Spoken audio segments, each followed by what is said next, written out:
कारण और मैटर शब्द को जरूर पढ़े होंगे कि जिससे कोई भी पदार्थ जो जिस चीज से बना होता है वो उसका मैटर कहलाता है। उसी से ये ग्रामर का पार्ट बना है मटेरियल नाउन। और इसको आसानी से समझने के लिए अगर हम समझना चाहें तो दुनिया में जितनी भी चीजें जिसको हम या तो माप के या तौल के हम खरीदते हैं या बेचते हैं, वो सारी चीजें जो है वो मटेरियल नाउन कहलाती हैं। जैसे फॉर एग्जांपल अगर एक कॉमन सा वर्ड ले लें ऑयल या वाटर, ठीक है, तो नेचुरली है कि ये सारी चीजें जो है हम या तो वेट करके खरीदते हैं या फिर उसको कुछ चीजें माप के मिलती हैं, फॉर एग्जांपल राइस।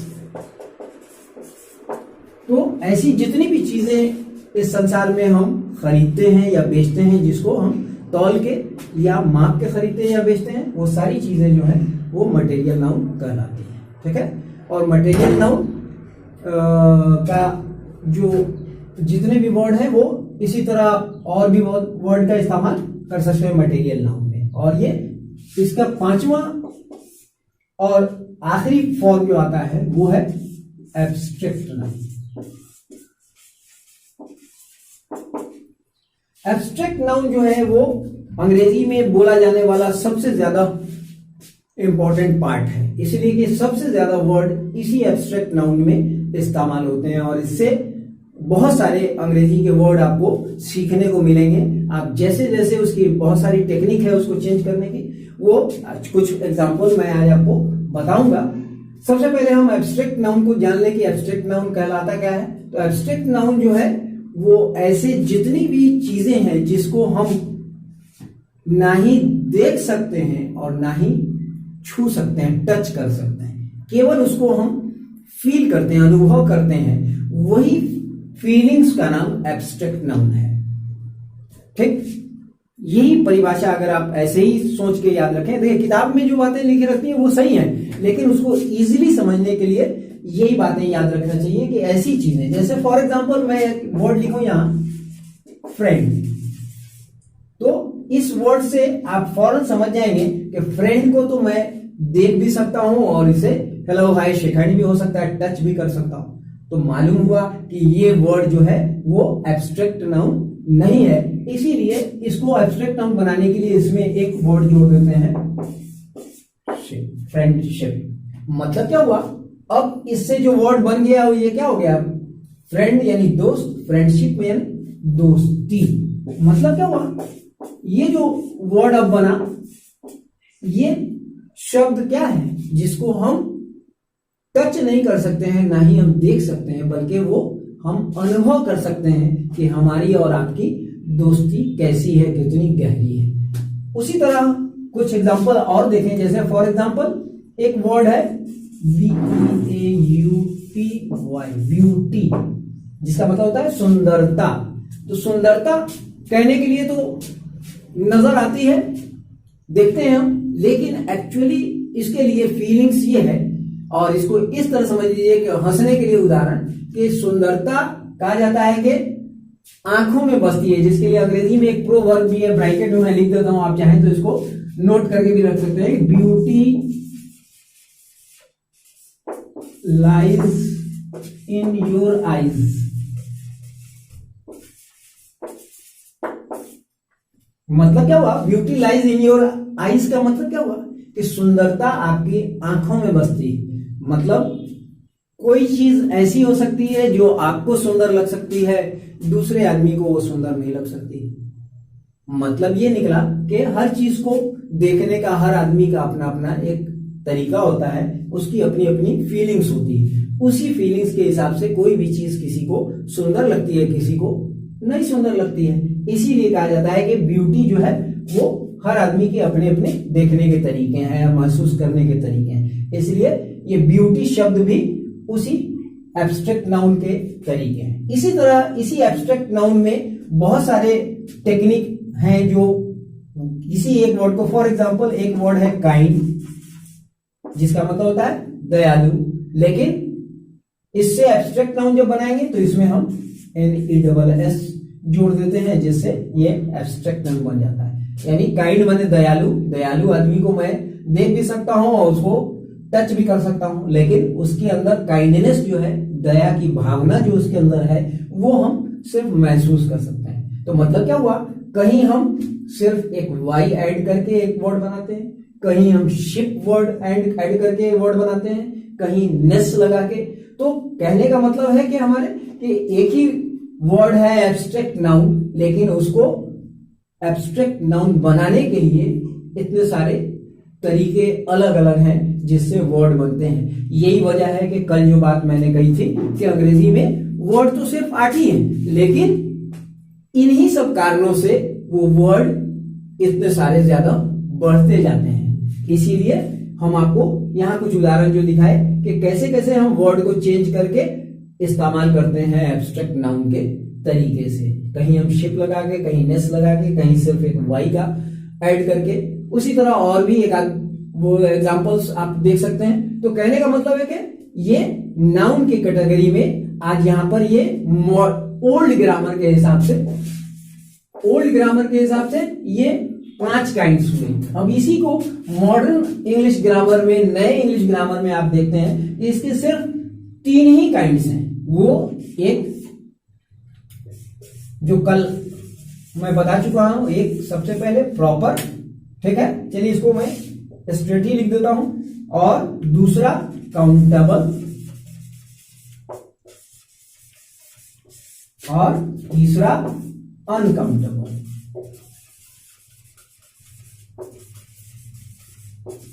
ठीक है, ये 3 काइंड में बांट दिया।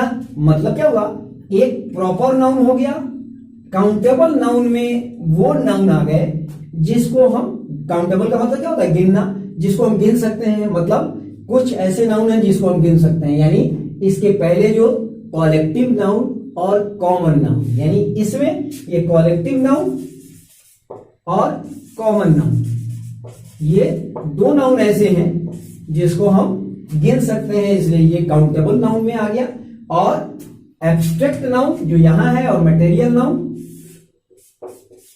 एब्स्ट्रैक्ट नाउन और मटेरियल नाउन, ये 2 इधर आ गए। मतलब एक प्रॉपर नाउन, दूसरा काउंटेबल नाउन और तीसरा अनकाउंटेबल। मतलब एब्स्ट्रैक्ट नाउन और मटेरियल नाउन को हम काउंट नहीं कर सकते हैं, इसीलिए उनको अनकाउंटेबल बना दिया गया, इसको काउंटेबल बना दिया गया। अब यहां पर इसको मॉडर्न हिसाब से हमको याद रखना है, इसलिए जरूरी है कि आगे जब पढ़ाई आगे बढ़ेगी तो आप कहीं से अक्सर ऐसा आपको महसूस होगा कि वहां पर इसी वर्ड के हिसाब से बहुत सारे रूल हमको याद रखने होंगे। इसलिए बार बार 5 काइंड्स को दोहराने से अच्छा है कि एक वर्ड बोल दिया तो ये समझ में आ गया, दूसरा वर्ड बोल दिया तो ये समझ में आ गया। मतलब जैसे फॉर एग्जांपल बहुत सारे ऐसे वर्ड हैं जो काउंटेबल है, तो कहा जाएगा कि ये काउंटेबल होने के कारण यहां पर ये रूल है, ये अनकाउंटेबल होने के कारण यहां पर ये रूल है। तो हमको इस तरह भी याद रखना जरूरी होता है, इसलिए कि हर चीज का जो रूल नया नया जो आता है वो कुछ ना कुछ उसके पीछे जरूर राज होता है। इसलिए हमको हर नई बात को जरूर, एडिशन जिसको नया आता है, जैसे कंप्यूटर जब पहले निकला था तो बहुत कुछ उसमें नहीं था, आज नए मॉडर्न जमाने में उसमें सारे सॉफ्टवेयर और सारे हार्डवेयर, बहुत सारे चीजें चेंज हो गई। तो कहने का मतलब है कि हमको मॉडर्न ग्रामर के हिसाब से भी हमको ये याद रखना है कि ये 2 कैटेगरी जो है काउंटेबल में आती है और ये 2 कैटेगरी जो है अनकाउंटेबल में आती है। ठीक, यहां तक ये क्लियर समझ में आ गई होगी बात कि नाउन किसको कहते हैं और नाउन के ये 5 काइंड्स, और फिर ये इसको 3 कैटेगरी में जो बांटा गया मॉडर्न ग्रामर के हिसाब से, वो यहां आके आपके समाप्त होता है। ठीक है, तो अब नाउन आपके अगर कुछ कंफ्यूजन रह गई हो तो वो इस तरह समझ लें कि नाउन नाम को कहते हैं, और समझने के लिए उसको 5 काइंड्स में इसीलिए बांट दिया गया ताकि हम इजीली उसको समझ सकें। और फिर उसको काउंटेबल और अनकाउंटेबल में डिस्ट्रीब्यूट कर दिया गया। ठीक है, तो अब हम लोग इसके आगे बढ़ते हैं नाउन के बाद प्रोनाउन में। ठीक, तो जरा सा अब इसको मैं मिटा देता हूं। ओके, यस, तो अब नाउन के बाद नंबर आता है हमारा प्रोनाउन का।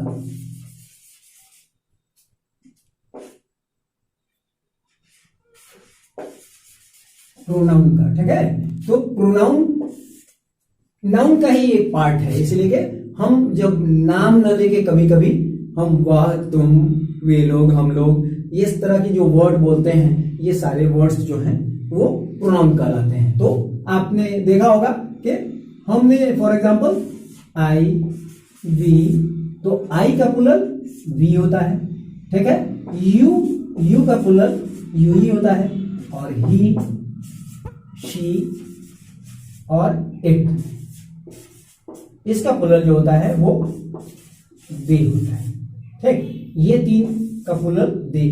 तो ये सारे वर्ड्स जो हैं ये प्रोनाउन के रूप में हम यूज करते हैं।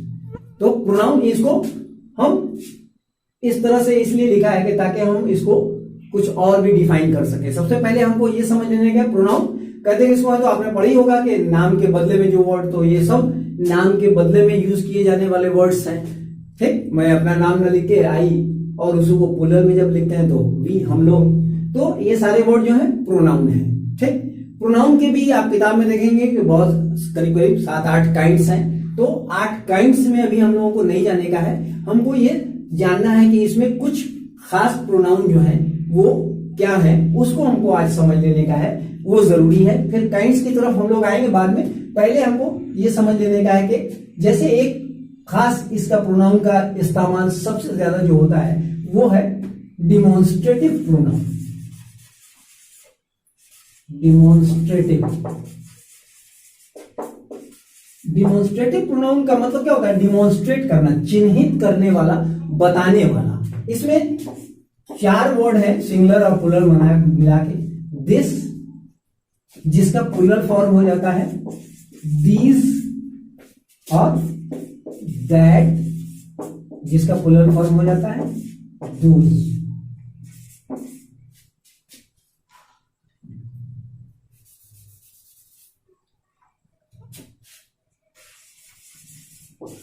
ठीक है, दिस, दैट, दीज, दोज, ये 4 वर्ड हमने इसलिए लिखा कि ये 4 वर्ड ऐसे हैं जिसका इस्तेमाल प्रोनाउन के तौर पर सबसे ज्यादा अंग्रेजी में होता रहता है। ये सिंगुलर और ये उसका प्लूरल फॉर्म।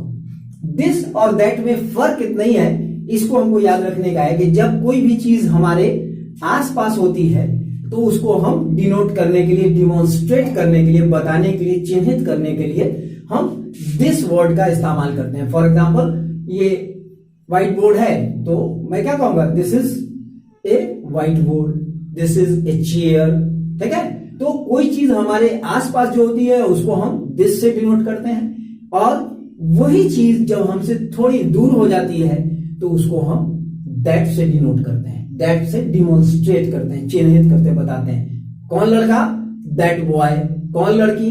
That girl. कौन सी किताब? That book. और वही बुक जब हमारे आसपास कहीं रखी हुई है तो कहते हैं कि दिस बुक। तो जब हम कोई चीज आसपास हो उसको डिनोट करने के लिए, उसको डिमॉन्स्ट्रेट करने के लिए दिस वर्ड का इस्तेमाल करते हैं, और वही चीज हमसे थोड़ी दूर हो जाती है तो उसको हम दैट से डिनोट करते हैं। और वही चीज जब प्लूरल फॉर्म में आ जाती है तो हम उसको दिस के बदले दीज। ये सब किताबें किसकी हैं? तो दीज बुक्स, ठीक। ये सब तो जो आसपास है, दीज चेयर्स आर न्यू, ठीक। जैसे फॉर एग्जाम्पल, चलिए मैं एग्जाम्पल भी लिखता हूं, दीज चेयर्स आर न्यू। मतलब क्या हुआ? हम दीज चेयर से मतलब ये प्लूरल फॉर्म, तो ये प्लूरल फॉर्म, ये भी प्लूरल। ये अंग्रेजी का रूल भी है कि जैसे ही सब्जेक्ट प्लूरल होता है उसके बाद उसके सारे वर्ड अपने आप प्लूरल हो जाते हैं। तो दीज चेयर्स यानी ये सब जो हमारे आसपास कुर्सियां रखी हुई हैं वो क्या है? आर न्यू। और वही एक सिंगुलर चेयर होगी तो दिस चेयर इज न्यू, ठीक। उसी तरह वही कुर्सी जब थोड़ी दूर हमसे रखी हुई है तो हम उसको क्या कहेंगे? That chair. या इसको मैं एक दूसरा सेंटेंस में भी दूसरे तरीके से एक्सप्रेस कर दूं कि bring that chair, bring that chair. यानी ब्रिंग का मतलब लाना, और हम चिन्हित करके ये बता रहे हैं कौन सी कुर्सी लाना है? दैट चेयर, वह कुर्सी। यानी जो हमसे दूर रखी हुई है उसको हम दैट से डिनोट कर रहे हैं, इसलिए हम उसको दैट। अब वही जब चेयर प्लूरल में हो जाएगी तो ब्रिंग दोज चेयर, यहां फिर हम इसको प्लूरल फॉर्म में लिख देते हैं कि ब्रिंग दोज चेयर्स, या दोज चेयर्स आर, अगर इसी को प्लूरल बना हुआ है तो मतलब क्या हुआ, ये डिमॉन्स्ट्रेटिव वर्ड जो है यानी दिस, दैट, दीज और दोज, ये डिमॉन्स्ट्रेट करता है, दैट मीन्स के चिन्हित करता है। अक्सर ये वर्ड इस्तेमाल सब्जेक्ट के तौर पर होता है हमेशा, यानी अंग्रेजी का जो रूल है कि एक सब्जेक्ट होता है, एक वर्ब होता है, एक ऑब्जेक्ट होता है। तो जब भी हम सब्जेक्ट के तौर पर इस्तेमाल करते हैं तो इसी दिस और उसके बाद अक्सर कोई ना कोई एक नाउन वर्ड का इस्तेमाल करते हैं ताकि हमको ये पता चल जाए कि दिस डिनोट किस नाउन को कर रहा है, this chair, this boy, this book, यानी कोई एक नाउन। उसी तरह दैट के बाद भी कोई एक नाउन का इस्तेमाल करते हैं, यानी that pen, that chair, that man, that boy, that girl. तो these are the demonstrative words, और इसी के ये सिंगुलर फॉर्म और इसी के ये प्लूरल फॉर्म आपके सामने है जो एग्जांपल के साथ डिमॉन्स्ट्रेट कर रहे हैं, जो प्रोनाउन के एक पार्ट्स हैं, डिमॉन्स्ट्रेटिव प्रोनाउन। उसी तरह पर्सनल, इसको हम कहते हैं पर्सनल प्रोनाउन। ये जो मैंने आपको लिख दिया ये पर्सनल प्रोनाउन का है। पर्सनल मतलब जिससे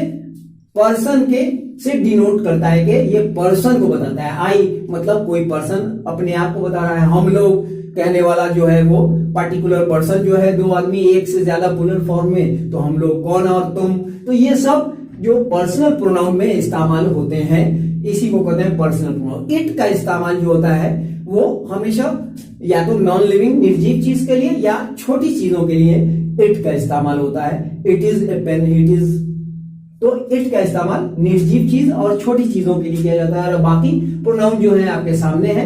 आई का प्लूरल फॉर्म वी होता है, यू का प्लूरल फॉर्म यू ही होता है, और ही, शी, इट का प्लूरल फॉर्म दे होता है। तो जब हम इन सब प्रोनाउन के इस्तेमाल सिंगुलर और प्लूरल के हिसाब से भी करना होगा, इसलिए कि बगैर सिंगुलर और प्लूरल के अंग्रेजी पूरी हो ही नहीं सकती है। इसीलिए हमको सिंगुलर और प्लूरल को, वो एक चैप्टर है जो वहां भी आएंगे हम लोग, लेकिन यहाँ साथ साथ हम इसलिए बताते चलते हैं कि अभी से अगर हम कुछ जाने रहेंगे तो फिर उस चैप्टर में हमको सीखने में आसानी होगी, है कि नहीं। तो इसलिए हमको, इसीलिए मैं हर बात को उससे अटैच बात जो होती है उसको साथ साथ बताता चलता हूं ताकि आपको वो बात ध्यान में रहे, ताकि आगे क्लासों में आपको उसको समझने में आसानी हो। ठीक है, थैंक यू।